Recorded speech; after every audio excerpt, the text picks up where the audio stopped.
महाराष्ट्र में मानसून की बारिश की वजह से कोहराम मच गया है।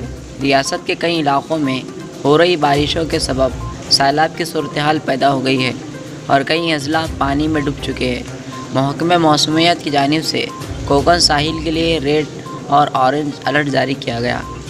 महाराष्ट्र के रत्नागिरी और रायगढ़ में बारिश की वजह से हालात अबतर नज़र आ रहे हैं। रत्नागिरी के चिपलून और रायगढ़ के महाड़ में सैलाब आ गया है और राहत और बचाव के लिए एनडीआरएफ की टीमों को मामूर किया गया। चिपलून में सैलाब की वजह से हज़ारों अफराद मांदा रहकर और उनके रिश्तेदार चिपलून से बाहर मौजूद मदद के लिए गुहार लगा रहे हैं।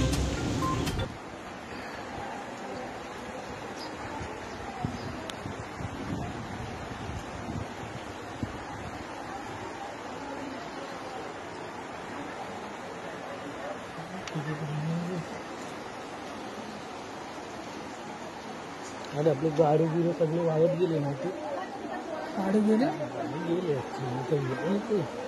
इतका पाणी